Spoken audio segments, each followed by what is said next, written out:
Noel Elie, welcome to In The Naad. I'm so happy to have you here today. Thank you for having me here. I'm excited to be here. Of course, and our dear friend Kira brought us together, and I'm always so grateful for her gifts because she just always brings gifts.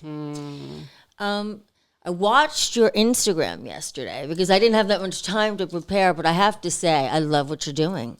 I think that that you talk to women in a very sexy and delicious way. You make us feel feminine, and we'll talk about the topic that I'm really interested, which is alchemizing anger, and I think that that's really relevant right now. Yeah. In the meantime, will you tell us a little bit about yourself for those of us who haven't had the pleasure of working with you? Sure. So I'm a storyteller, and I also help women get out of their heads and into their sexy, yummy, delicious bodies so that they can live a vibrant and liberated life. And so really that's through different modalities like embodiment, and I call, instead of shadow work and mirror work, I call it shadow play and mirror play. Beautiful. So I use these different modalities to help women live an aligned life. I think that is so beautiful, and it is so prevalent right now in terms of women are sort of, we become so involved in the workplace. And I think as a result, we've lost a little bit of our femininity. And it would be really important to bring us back. I think we all want to be there. And sometimes it's hard to feel embodied by it because you've got so much going on. You've got the stressors, you've got the keeping of the family, now you've got the business. So this is a beautiful topic, something I would love to discuss with you right now. And I also, throughout the conversation, I want to touch on your history and what got you to this point. But I think a topic that probably did, or something that you were probably going through, is enormous anger, right? The journey had so much anger. You were sick, you got divorced, and just recovering from life. You're starting this new program, which is called Alchemizing Anger. And I think that that is so prevalent. So I'd like to start off with discussing, when was it that you realized that anger wasn't something to be suppressed, but it was something to be transmuted? Great question. So I started to feel it. My mom passed away in 2016 to stage 4 metastatic cancer. And I started to feel it then, but I was so overwhelmed with grief and work and my acting career. At the time, I was acting and modeling a lot. And so that was taking off. And I was married, and I was also the breadwinner. So there was just so much going on. As I just said, life. Exactly. Literally, life was lifing. And so the anger would come up, but I would stuff it down. And so that was like the first real taste of me understanding that, oh, I have this anger. But then when I went through my divorce, basically I had surgery to remove, I had over 13 fibroid tumors, which we can get into later, but I healed 5 naturally. And then I had 8 removed. And I thought my husband and I were then going to, get pregnant, and I was going to give birth to a baby. But instead, what I gave birth to was a divorce. And so once I had the surgery and then was walking through the separation and the divorce, there was so much fuckery going on, and that had gone on. And so it was like all of the sudden the rose-colored lenses were ripped off. And I was seeing very clearly. And so the anger was not only like bubbling up, but it was erupting from me. And it was going everywhere and was burning everything down. And no one could help me. People would kind of try, but it was like nothing was working. And so I realized, all right, I got to do something. This can't run my life. Right. And also because I had had the surgery and I had been so sick, I was like, I can never stuff down my emotions again. I don't want tumors again. So I have to feel my feelings. And they say you have to feel it to heal it. Absolutely. So it was like I had no choice but to gather the tools and create this sort of formula for when we get triggered, which we're human, no matter how spiritual we exactly, are, right. We're going to get triggered. So when we get triggered, this is a way to tap into the trigger, get to the wound, because there's wisdom in the wound. And so you move through this alchemical journey to be your own alchemist. Absolutely brilliant. And you're absolutely right. The wound has the story, right? And that's the farther we dig, and there's always, it's multi-layered. Yeah. Right. So By the time nuanced. you get to the point where you're boiling over, Right. there's been so much in there. I like to say that, anger is fire. It's the fire within us, that's right? right. It's one of the elements. That's right. It cannot be stuffed. You don't suppress fire. You rise with it. You turn it into energy, and you focus that energy on something else. And as women, we are creators. Like, we can turn that into anything we want. And it's so important to know that. So when you were diving into your pain and your anger, and you were trying to learn your story, what specifically, walk us through that so that other women can learn how to dive into their pain and pull something valuable out of it. Well, they say if it's hysterical, it's historical, right? Yep. So if we're really in that fire, there's something probably from when we're younger that is activated. And so, I did a lot of inner child work as well, and inner child play. And I discovered okay, here I am thinking I'm pissed off at this man child, which I partially am. Right. Well, there are a lot of them, by the way. You're not alone. Especially in LA. I think that's a universal feeling that we all share. Totally. But the beauty is I could also recognize, all right, he's reflecting back something to me. Right? We call in our mirrors. And Sure so, I can point the finger, which I was doing, or I can also go, okay, what in me? If this person is lying to me, where am I lying? Oh, I am lying to myself, right? When he is blatantly disrespecting me and I'm not speaking up, I am self-abandoning. When did I first self-abandon? When did I start lying to myself? And so then you kind of go back and you sit with that and you feel your feels and you express it and you get to then move the energy. And so for me, it just first started with the anger. And in Alchemizing Anger, this is the journey I take you on. It's like getting it out of your system. So so many people will spiritualize or therapize it, right? And will try to bypass it. Yeah, right. But we know good it luck leaks with out. that. Good luck, right? And so it leaks out. And so this is a opportunity. This is an opportunity to go, okay, let me pause for a second. Let me create a container for myself and let me express what is wanting to be expressed. Let me feel where this is in my body. Let me move the energy, and how can I turn it into play? Beautiful. I think it's also really important to understand, and you've clearly got this down, that when we're going through that sort of investigative journey of ourselves, we try to keep the mind out of it. Right. Because the mind causes all sorts of roadblocks and distractions. Yeah. So we have to start feeling with our gut. Right. And figure out if something feels wrong, it is. Now, how do I find that? And that, I think, meditation is probably a really good place for that. So is breath work. I mean, part of what I love so much about my practice, Kundalini, is that it offers these 4 pillars. And I think they're all essential. Yeah. Which is meditation, yoga, which is the physical release, mantra, which sort of cuts through the subconscious, and chanting. And so those pillars are essential. And I think when you talk about your journey, I sort of hear all of those elements in it. We haven't really touched on the physical yet, the movement of the body, the release of the energy. But I think it's a big part. Do you? Oh, 100%. And it's interesting because my astrology, I'm double fire water. So am I. Oh, you are? I love it. Okay. So for us fiery, I call us feisty bitches. For us fiery, feisty bitches. That's what we are. Right. So sometimes, because when I was walking through this, I was doing a lot of hot yoga and I had a meditation practice, but I needed more. Right. You know? need the And physical so I was release. like, oh, there is something. And I love boot camp and sometimes that works, but there was something about fully expressing the truth.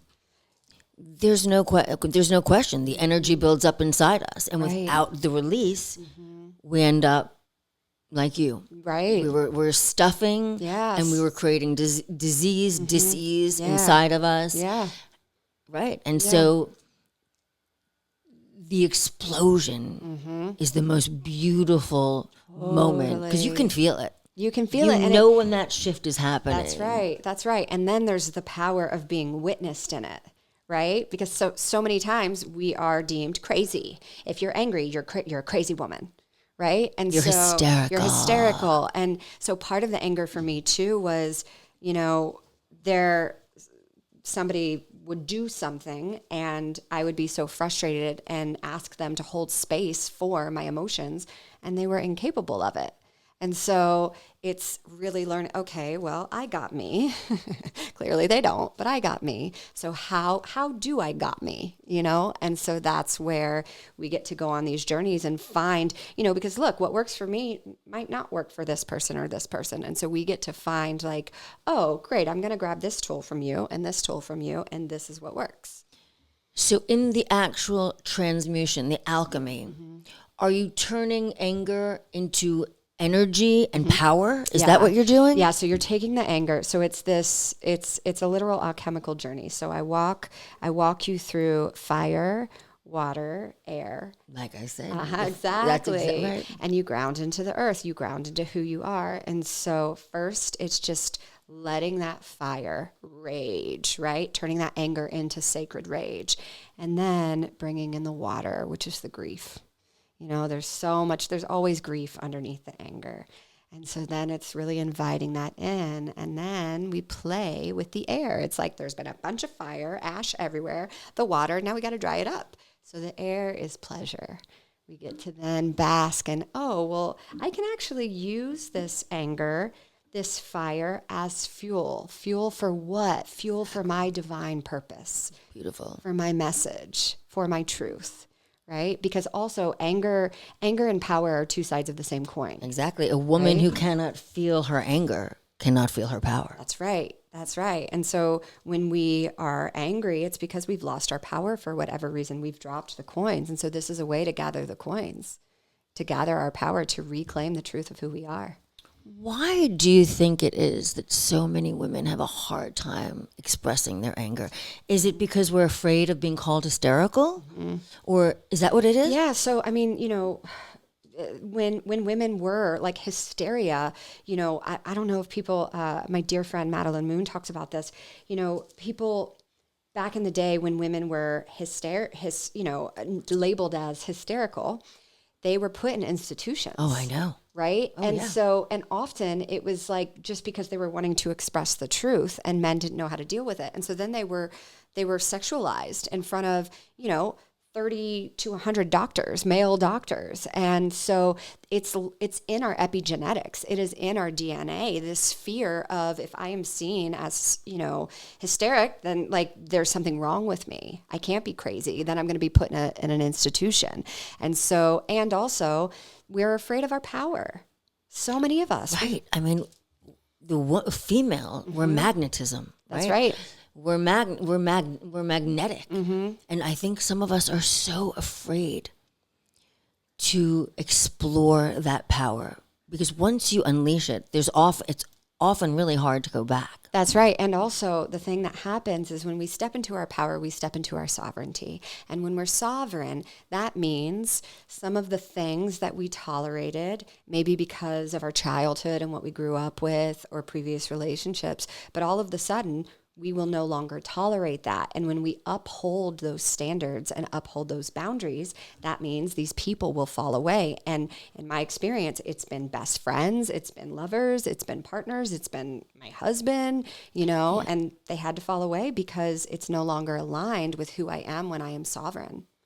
It's interesting you say that because something that I struggle with, and it's obviously because I haven't learned enough lessons. I feel like, my God, I can't take any more lessons on this topic, but it's betrayal. Yeah.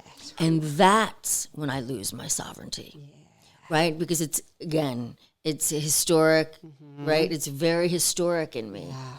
And I think that there's also a fear of women holding their power and becoming hardened. I think we see a powerful woman as a hardened woman. And that's a very broad or general analysis. And I think it's often incorrect. I think, look, a lot of times in the workplace, women do harden. And they do lean more into their masculine. Right. I think there's a way, and tell me if I'm right or wrong, in holding both. That's right. Yeah. How do you do that? I find I have difficulty with that. It's letting both exist. It's not making either one wrong. It's, it could be as simple as, I'm jealous right now of this woman's power. I'm jealous. Let me be honest about it. I am jealous. And so instead of then projecting onto her, well, who does she think she is? Or, right, I can go, oh, can I get curious, right? Can I get curious and go, oh my God, she's kind of cool. She's got something she's I want. amazing. Right? Wait, how do I do that? She's got something I want. You know what I mean? Exactly. And so it's like it invites in, curiosity invites in play versus hardening. Hardening is the same as no. And when we say no in the brain, it literally turns something off. Brilliant. And so it's just saying yes Brilliant. and leaning in, going, I'm jealous, and then letting that be there, not even saying I'm wrong for being jealous. It's like, oh, okay, what part of me is jealous? It's my 13-year-old whose friends left her. So like, let her express, or whatever it is, like letting her have a voice, have a noise, have a movement, and then moving the energy. I love what you're saying, because what you're also saying is all these emotions that we look at as negative, jealousy, anger, fear. I think what you're essentially saying is, let's find a way to transmute all of them. That's right. That's right. There's wisdom in all of it. There's wisdom in all of it. There are teachings in all of it. That's right. That's right. But it's like, women, it's ironic. It's not ironic that women are pit against each other for a reason, because there's power when women come together collectively, right? Like our dear sister Kira, my God, like the power of the women that she brings together, right? But what society tries to do is, separate us. And so it's like, how can we find unity? I'm very impressed by women who love women. That was always a hard one for me. I'm through Kira, actually, I've really learned to become more of a girl's girl. Yeah. But initially it was hard. I always felt like there was some sort of a competition on the table, or somebody was trying to hold back my strength. I no longer feel that way. Wow. Because again, I was projecting on them probably how I was feeling. And also, to your point though, you could have sensed an energy, right? But when we aren't honest with ourselves, we can't be honest with other people. And so it's like, if we haven't dove into the work of the shadow play, of the mirror play, of knowing thyself, we don't know what we don't know. And so you could have also been picking up on an energy that maybe someone wasn't aware of. And so then it also becomes our responsibility to go, hey, I just felt an energy and I'm feeling that I want to create a story about it. Could you tell me, did the energy shift? And if it did, why? Right? Exactly. And then no one's defensive. And then it's like they have the opportunity to be honest. And you've just dismantled everything. That's exactly it. You've just dismantled everything. Yeah. Let's touch on this topic, because I really like this conversation, and it's polarity between male and female. And I see polarity as, if you have a line, right, and you have feminine here and masculine here, wherever you are on that scale, you're going to attract a male on the exact opposite. Do you agree with this so far? So, for example, if you're a female in her high feminine, you're gonna attract a man who's highly masculine. Well, I think it depends on if you're attracting from your wounds. Oh, let's get into this. Yeah. Okay. Yeah. Okay, let's go. If you haven't tended to the wounds, like the inner workings of your heart, you are going to attract a wound mate. Not always, but often. And so sometimes the mask could be, oh, I'm on this side of the spectrum of the feminine, he's on this side of the masculine. But my experience is I have also attracted men wearing masks. And so I thought maybe, because I know for me, I need to be out alphaed. I need to be out alpha too. Yeah. And it's hard. Us feisty bitches need to be out alpha. But it's hard to find a man who can out alpha us. Do you agree with that? It's, I want to be mindful of my words. Okay, be mindful. It is not hard. But so the trauma bonding is real. There's no question. So real. And in my past, and that 100%. I think that overrides all other bonding. That's right. But I do feel for alpha women, it is very hard to find a man who will alpha male you, right? I think that it becomes, horns. And I noticed that these very masculine men, which is something I'm very attracted to, always go for highly feminine women. And so for me, that's something I have to take a step back and look at because it's something I want. Yeah, totally. Yeah, it's an interesting thing because I definitely have found for me that in the past it was very difficult. Like I've yet to meet a man that I'm interested in that can out alpha me, right? And I've really started to, the practice that I have is every day at my altar, I talk to my king. And, that's interesting. And it's really been powerful for me and so beautiful. And I can feel his energy getting closer and closer. And so I've been really, they say every time you say the word I am, you take the whole universe with you. And so, the power of our thoughts. So I've really been like, okay, while I want to be grounded, right? And not like airy-fairy, whatever, at the same time, where can I use my words in a good way? Where can I speak life over my life? And so, it used to be really hard for me to attract men that alphaed me. Now, I attract my, divine partner easily. I do think polarity is a spiritual physics. I actually think it's physical. Yeah. And I think that it's very important that in order to attract a male, we have to really reside in our divine feminine. And again, you can easily get thrown off. But if you stay true to yourself, I think that, again, with the meditation, meditation, yoga, mantra, mudra, you start to feel that Shakti power within you. Right? You start to feel that energy rising. And then once you touch it, it's hard to lose hold of it. Yeah. It's so anger can bring it back, of course. But now that we're learning how to transmute that Shakti power, because we are the creators. That's right. That's right. We're creatrix. And so it's like with anger, exactly what you're saying. It's the same energy as creative energy. It's the same energy that literally births life, births art. And so that's right. And so it's okay, cool. Can I tap into this, use it as fuel to awaken my divine feminine, to express from my divine feminine? And so in Alchemizing Anger, it's learning how to anchor into your womb and the truth of who you are. And then once you've gone through this journey, it's not like it's all love and light.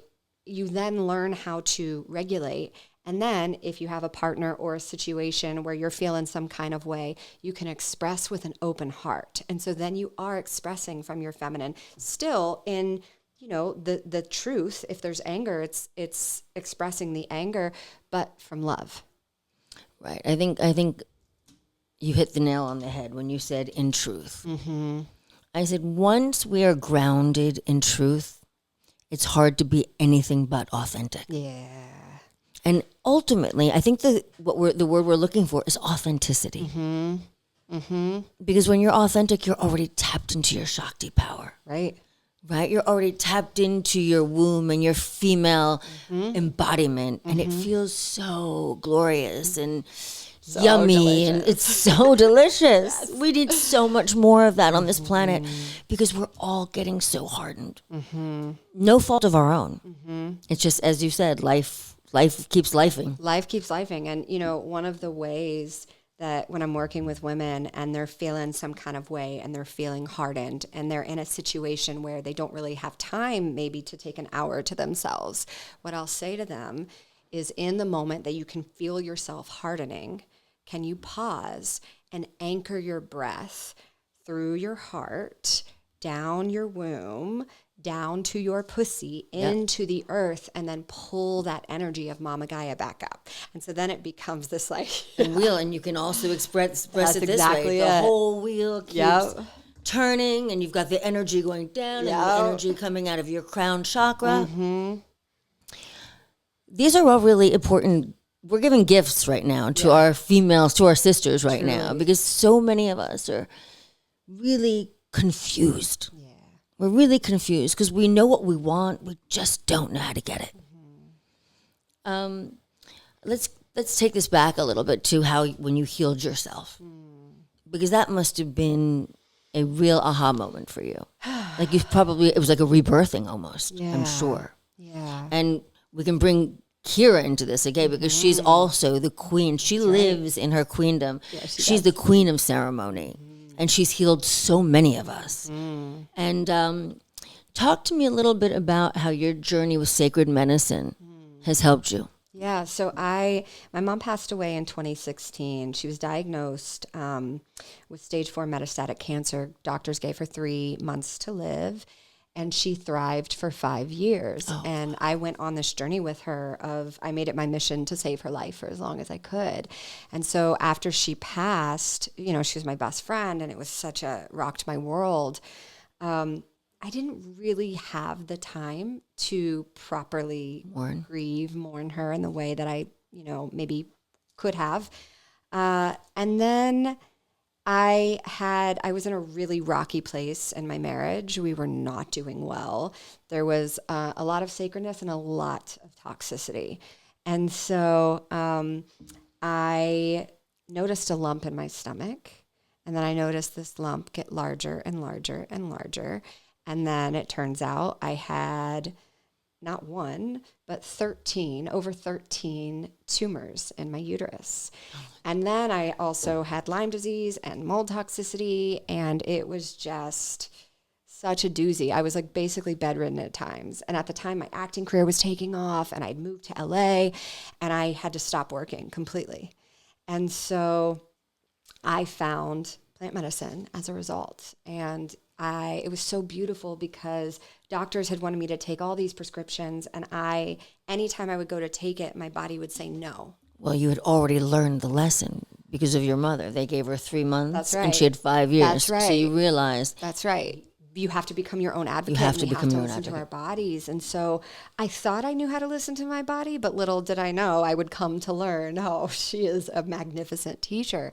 And so I started sitting with medicine, and it opened me up in a way that, I could have never possibly imagined. And it was Talk to us a little bit about that, because there's so many people afraid of it. With reason. They have reason. Absolutely. But I don't know that they really understand the beauty of it. Yeah. And the transformation. Truly. Because, as I told you, I'm a yogi, and a lot of people in my community don't believe in that. They think that you can meditate through it. And what I try to express is that it's a bridge. That's right. And once you do the plant medicine, I think some people overdo it, right? Totally. You learn the lesson, you respect the I medicine. definitely did it way too much. Okay, we want to get into that. Yeah. But if you use it as a bridge, because once you take the plant medicine, you have a better understanding of where the meditation can take you. That's right. That's right. And again, we don't know what we don't know. And exactly. So this is really, with the medicine, it's like you're living life with blinders on, and all of a sudden the blinders are ripped off, and you're going, oh, there's this whole world that I haven't been looking at, that I was afraid of, and I don't have to be afraid. It's actually beautiful. And so for me, the first time I sat with grandmother with ayahuasca, the first night I was terrified. It's terrifying. Right? And so I was like, please be so gentle. And it was the most gentle, beautiful experience. It was like, I'll never forget it. The largest tumor that I had was about this big. It was the size of a baby's head. And I looked pregnant. And it was big. And Wow. and I remember just kind of seeing this like lotus flower blossom and bloom from that. And I remember just thinking, oh my God, this is amazing. So then the second night I got real brave. And I said, whatever lesson in whatever form you Just wish give me it to to me. receive, I will receive. Give it to me. And I tell you what, I died 1,000 times. It was as if a giant was taking its giant's hands and crushing and breaking every bone of my body. Was it breaking up the tumor? Well, yes, perhaps, but what it was I also asked for peace. Thank God I asked for peace too. I was like, oh, and give me peace. So what happened was when my mom passed away in 2016, I was with her. And What a blessing that is. what a blessing. And so the second night sitting with grandmother, I was like in my mind going, okay, I'm dying. Someone needs to tell my husband. He's going to need to get the car, like I'm the to-do list. Exactly, right? the to-do list. The to-do list. But then I would be taken to this moment back with my mom when she was on her deathbed. And I would be with her in the most excruciating pain. And then I would shoot up to the place that I can only describe as the peace that passes all understanding. That's exactly right. And it was so beautiful and so magnificent. And then I would shoot back down, be with my mom, bone crushing. And it was all night, all night, all night. And it was at the end of the ceremony, I realized, I said, I've been so angry at you, Mom. I've been so angry. I felt like you gave up. Because one of the things I said to her before she passed, I said, don't you want to keep fighting? And she said, you have no idea. I thought that meant like, you have no idea how much I want to fight. She meant you have no idea how much pain I'm in. And and she probably started to see life beyond life. That's exactly it. And so she was like, what you're experiencing in this ceremony, once you went there, she was like, once I got a taste of that, I was like, yeah, of course you can't come back. Why would you come back to this? Life is a doorway into something it. bigger. And so it was so beautiful because I realized I'd been holding on to this anger thinking she gave up. She was just letting go. And she was just letting go. Thank God, and also letting she go is could do beautiful. so much more there than she was able to do, and so it's just like, it was so beautiful. And then I proceeded to sit with medicine a lot because I was healing the tumors naturally. And so I started sitting more and more and more. And then there was one particular night where I thought I was having contractions and I thought I was like going to give birth to the tumors. I was like, oh my God, I think we were all like, okay, I think this is happening. What I gave birth to was the truth. I had been holding on to a secret. I had stepped outside of my marriage. And I was killing myself. Right. Killing myself. With guilt? Would you say it was guilt? Oh, for sure. And so I told my best friend, and the next morning, a tumor fell out naturally. Yeah. And so it shows you we're only as sick as our secrets. Of and course. so, like you said, dis-ease. I was creating so much dis-ease in my life. So then I immediately told my husband. And what's really ironic about it is before I had stepped outside, I'll never forget it. I came home and hugged him one day after being out of town. And when I hugged him, my womb literally said, he cheated on you. But I couldn't believe my body. What am I talking about? I asked him. You had no idea. There was so much in there. There was so much, right? and he denied it. You couldn't interpret it. That's it. And so when I gave birth to the truth in every way, it also freed him, because then after I told him the truth, I was like, hey, I need you to tell me what you haven't told me. And then he told me. And so for a while, it was really beautiful, Was that a beautiful moment? The letting go? Oh, for sure. It was so beautiful because, when there's no secrets, it's like you're free. When we live in truth, when we are authentic, regardless, and sometimes the truth can feel terrifying. I remember thinking, I'm going to die if I ever tell this man. But I prepared my body. I talked to the sun. I talked to God. Plant medicine helped me with that. And so then I was able to tell him, and I felt so free. It's actually really interesting, because we hear that secrets kill us, and we hear that guilt is the most dangerous emotion. Fear and guilt, they're all part of the same basket. Yeah. But it's true. Yeah. And to anyone who's ever gone through it and let it go, they know it's true. That's right. It's just a very hard lesson to teach, which brings us back to the medicine. Because the truth is, in the medicine, the truth is coming from source. And whose source? You. Right? So, it's coming from the divine. That's right. Without interpretation. Right. And once you get a glimpse of that, it is the most powerful thing. Perhaps you kept going on into these journeys because you wanted to continue to glimpse that. 100%. You wanted to hold on to that. You wanted to hold on to those conversations with your mother. You wanted to, you wanted to relive these magical moments. Truly. And so I do think that taking too much plant medicine becomes a crutch. Yes. And it did for me. So For sure. Tell me about that. I was really very unhappy in my marriage. And so you didn't get out of the marriage after that, we stayed together. I see. And for a while, it was beautiful.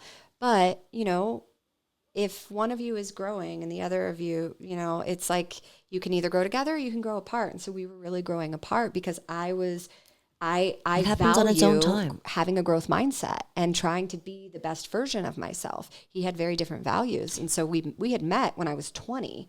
So, babies. Growth is on its own timeline. Do you know what I mean? Like, it's the pain that pushes you there. And I guess the person who has the most wins. I mean, it is sort of like that, isn't it? Right? Like, I'm evolving and you're not. Right. And that's, divorces happen that way too. Like, sort of the weaker of the two tends to evolve more. The stronger isn't put against the wall, so they don't have to do as much growing. Yeah, it's an interesting thing, and it's part of the reason too for us was we stopped seeing each other, really seeing each other. And so it's like the version of me he had in his head, I had outgrown 15 years ago. You know what I mean? And so it was just like.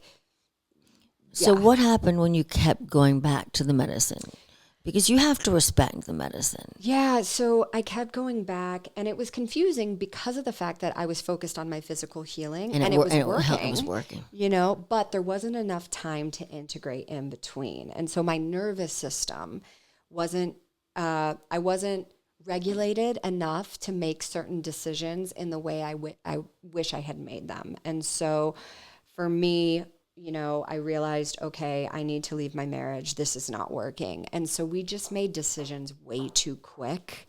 And it was just, I was so dysregulated, and I really just needed to take time and space from everyone and everything, do more breath work, do more meditation, really anchor into my body. And instead we thought we were in some sort of race, apparently, and so that allowed me to start to take space from the medicine and really integrate the teachings. And I'm still integrating because I sat quite a lot. And I'm so grateful. All of it exists. Yeah. Fortunately, I couldn't do the medicine that frequently because it was always challenging for me. It was on your body. It was not ever gentle. I would say that for me, the bufo is my medicine of choice. Yeah. And there's a huge distinction for me between all the medicines. Totally. And the messaging. Yeah. I'd say that I use them all to heal. But now when I just need a little booster, or if something's bothering me and I can't quite work through it, but again, my stomach and my subconscious is saying, you need to push through this. I'll always go to the bufo, and it is so reliably accurate and beautiful. But I don't abuse it because I no longer have to. Yeah. I no longer have to. And it's nice. I just do it to rebalance. Yeah.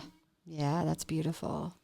Did you use Cambo at all to help you with the physical? Because I find that one to be very effective. That was incredible. I had also had really bad endometriosis, and there was she was a wreck, and there was one I sat with Cambo like many times, not from a place of abusing it, but from a place of my body needed it. And it was, so incredible. I'm not sure you can abuse the Cambo, can you? I mean, I don't know. I don't know, yeah. But there was one particular day I went while on my cycle, while on my moon, and we focused on the endometriosis points, and it was in the most. Is that where she put pain. the medicine points? She put them here and here, which in Chinese medicine it was like I linked see. to it. Interesting. And I've never had not one cramp since that moment, and that was 2021. And so it's been so beautiful because it just wiped away the endometriosis. And I think it cleans the body of cells. And I had, mold toxicity and Lyme disease. And so we joked because I remember having 2 buckets. So if you don't know about combo, it's poisonous secretions from an Amazonian tree frog. And so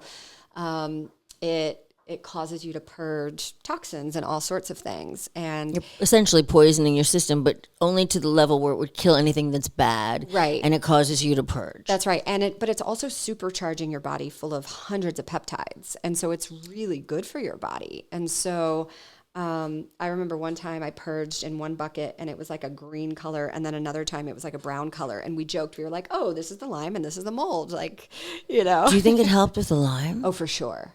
Oh, for sure. Yeah, because I would be wiped out. I'm very active and have an active lifestyle. And I would go to lunch with a friend and then be in bed for 3 days because I was just so weak. And then once I started sitting with combo,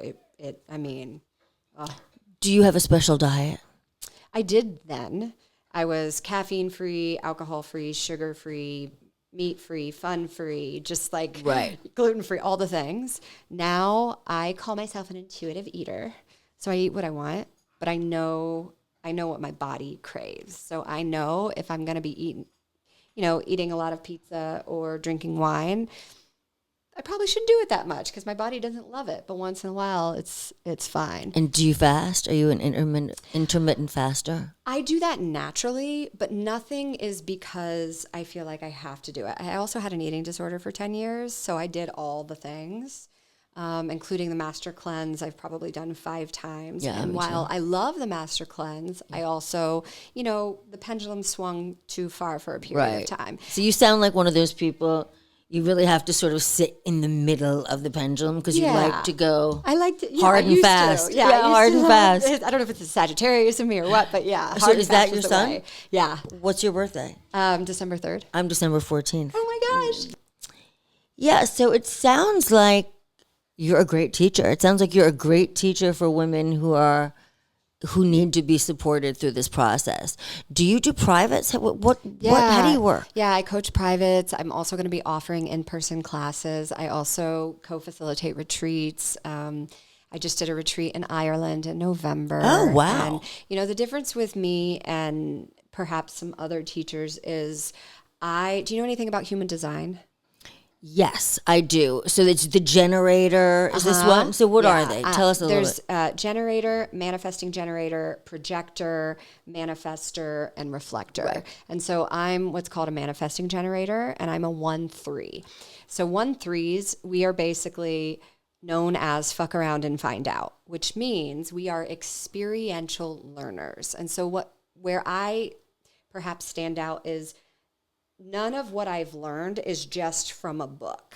This is all because I have walked the path, I have stood in the fire, and I've learned the lesson. And so in 1-3s, what can happen is you do it the hard way. Well, I'm all about experiential. Because without that, you just don't know. It's a very different thing. That's why I don't like therapists. Speak from ideas. That's why I don't like therapists. That's it. That's why I don't believe in therapy as a solution. Yeah. So it's like with this, because I'm in the 1-3, we're meant to do it the hard way and then share with the world, hey, I did it this way. It sucked. But if you actually do it this way, it will be easy. And so people can take it or not, doesn't really matter. But that's kind of how I live my life, and it's how I've always lived my life. So would you say because of that path, the need to experience that in teaching, like lack of resistance is one of the most important things that you can teach someone? Because that's something that I have really built into my children. You know, Lack of resistance? No, always resist- no resistance. Yeah. No resistance. Let it flow through you, no matter how bad it seems, no matter how traumatic, no matter how someone is mean, if someone's mean to you. If you resist, you know, then you're experiencing 10x. Right. What we resist persists. And so it's, you know, yes, it's what I teach, and we teach what we need. And so I teach it because I needed it. If I had actually, even though I knew I wanted a divorce from my ex-husband, I also had a hard time letting go. Right. Right. And so it was so painful. And now I look back and I'm like, my God, if I would have just let go and gone with the flow, it would have been a lot easier. But sometimes we have to just learn it the way we need to. Almost everything bad that I've brought into my life, well, they're never bad because they're always lessons. Right. But everything that was difficult was because of resistance. Yeah. And it was a stubborn, fiery resistance where, like, I was going to stick to this, or I was going to do it, no consequences, right? And it was, had I known what I know now, of course, as we all say, but I also believe that part of why the psychedelics work so well is because that's experiential. Totally. You go back and you're able to release anything that's been lodged into your DNA, whether it's trauma, fear, anxiety, all that stuff has been living deep inside of our cells, right? And so once you release and you give up resistance, it's incredible how quickly that medicine works. Totally. It's incredible. Totally. But it's also, it is, you know, back to that experiential place, because sometimes, you know, as we know, someone can say, let go. Well, I don't You want to. just can't. Right. And so you don't even know what it means. No, you don't know what it means. And also, the more we dive into our shadows and can play with that, there is a part of my shadow who is incredibly rebellious. You tell her what to do, she will do the opposite. Right, of course. And so there's wisdom there, because she's also breaking societal norm where there's outdated rules that don't actually make sense, that were never true. Every rule Right. in society is outdated. Right. As far as I'm concerned, Right. every rule in society is outdated. Yeah. And so in this idea of, okay, well, if we know what we resist persists, so then what do you need to do to allow yourself to have the experience of resistance without hurting yourself? And how do you even know when you're resisting? Right. That comes back to feeling. Right. It That comes back to feeling, understanding inner child work, shadow work, knowing ourselves well enough to know. I know that, you know, there was a man I dated where he and I activated very specific young teenage self parts. So you're acting like two 16-year-olds. Basically. Yeah. Basically. Okay. And so those are so much fun, those relationships. God, and they make you feel so young. They make you feel so young. Yeah. But it was also, because youth is the best and the worst. Right. And so the more, you know, he doesn't know himself emotionally, so he wasn't necessarily aware of when he was activated. But for me, because I dove in, I'm like, oh, okay, this is 13-year-old Noel. All right, what do you have to say? You know? And so it's like, in understanding that, like, you know, like we've said this whole time, like expressing from that place, then we can learn to say, hey, rebellious 13-year-old, I love that you have a lot to say, but right now, if you try to say that to this man who is highly dysregulated and doesn't know himself, he's not going to hear you. So I'm going to give you space to talk later, but I need you to let me drive because you're 13 and you can't drive. That's good. You know? So let me talk to you about something that I'm constantly questioning myself. Why do I feel this way? But as someone who's done a lot of the work, and you can identify, why is it that I'm so turned off by these soy boys, the men who have done the work, right? It's like I say I want someone who's done the work, but I don't want to. I don't want to. There's many reasons, probably. So tell me some of them. First of all, then we can't pull our shit. Right? So when you are actually, we say we want to be met. You know, one of the things I remember with my ex, I said I wanted to be turned on physically. What I meant was physically, emotionally, and spiritually. But what he turned me on physically, but not the others, right? And so I also wanted him to, I said, I want him to scare me with his integrity. I meant because he is this unshakable pillar of integrity. Well, he scared me with integrity because his integrity was murky, right? And so in understanding these parts, now I understand, well, with his integrity being murky, it allowed me to be a little shit sometimes. And so I could be reckless or whatever it was. And so it felt more playful in the moment versus being met with someone who is not going to budge when I'm pulling my shit and is going to call it out. Well, let me play. That's not fun, or whatever it is. But what I realized is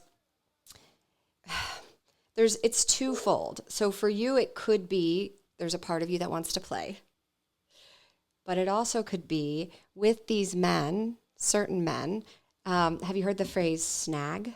I have not. Tell us. Teach. It's spiritual new age guy. Ooh, it's my worst type. So, right.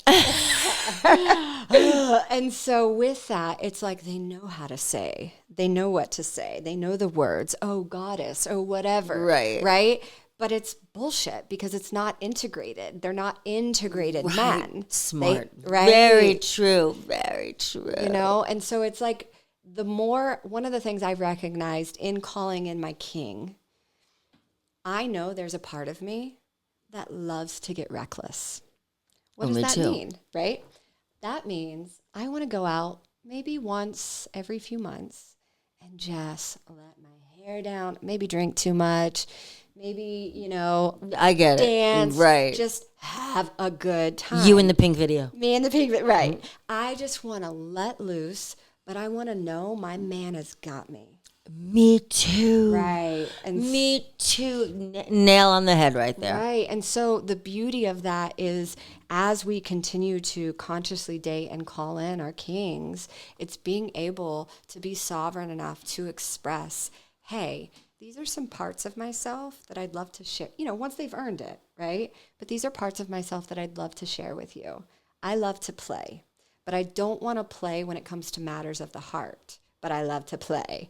So maybe this looks like, we're together, but maybe we meet at a bar and it's our first time meeting. Oh, I've done that. Right? Role playing. It's fantastic. And so it's just it's very sensual and it brings a lot of sort of sexy. It renews the relationship. Totally. It's fun. It makes you feel like a kid. That's right. Yeah. And so it's just like, I think the more we can bring forward these parts of ourselves and really just put it on the table and it lands or it doesn't. There's also, I guess, the arrogant side of me that thinks that, oh, well, if he's chosen me, he's going to learn by osmosis. So he can still be him. Totally. But I'll be there to sort of bring in the spiritual aspect. But it really doesn't work like that because as we both know, you got to do the work. You just got to do the work, folks. Yeah. Well, and I think it's this interesting thing because I've gone literally talk about the pendulum swing. I've gone from the Irish lad who's not spiritual at all, very just masculine but emotionally unavailable and right? And then I've gone to the spectrum of super spiritual and knows all the words and tantra and blah, blah, blah, right? Neither work for me. Me neither. But what I am recognizing is I definitely tend more towards the grounded, rooted man who's going to let me sort of be in my feminine and fly around in the cosmos. He's going to love that. You can be his little Irish fairy. Right.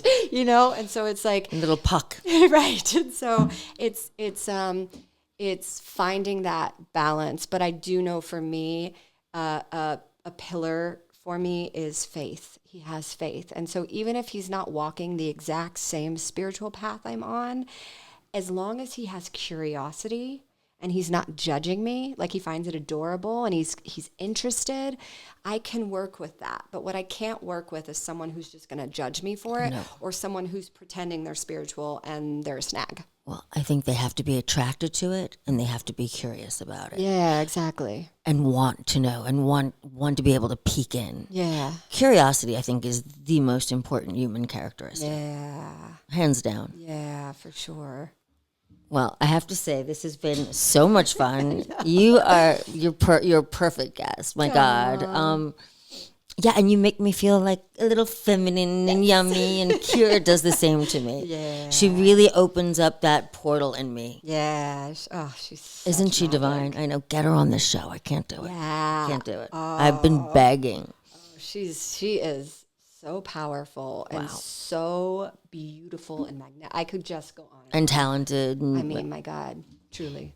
So, darling, how do people connect with you? How do they reach you? How do they watch your fabulous Instagram? Yeah, so my Instagram is at Noel_Elie. So it's NOEL_ELIE. And I'm launching Alchemizing Anger, so that'll be coming out soon. When is that launching? It should be before the end of February. Can people register now? If Yeah, they can register now. They can sign up for the waiting list, and it's Oh, you're already on wait? yeah. Oh, yeah, congratulations! Thank you. And the class is only $33. It's valued truly. It could be hundreds of dollars, but I wanted to make this as accessible as possible to women and men because it's really, really incredible and has been a labor of love. And so, they can also, my website will be launching, noelelie.com. So, yeah. Thank you for joining us. I think you're a wealth of information, and I think that many women would be well served by working with you. I know I would be. Thank you. I know I would be. Yeah, exactly. Are these classes one-on-one? How are you doing it? So I do one-on-one classes. There's also going to be group classes, and then there's an online class. So the online class you can take anytime; it's evergreen. But then there'll be pop-ups in person all over the country, and then I also work with couples as well. Oh, wonderful, wonderful. Thank you for coming. Having me. I hope we become friends. Yes, Since you're for sure. definitely somebody I want as a friend. Yes. Thank you so much. Is that Yes.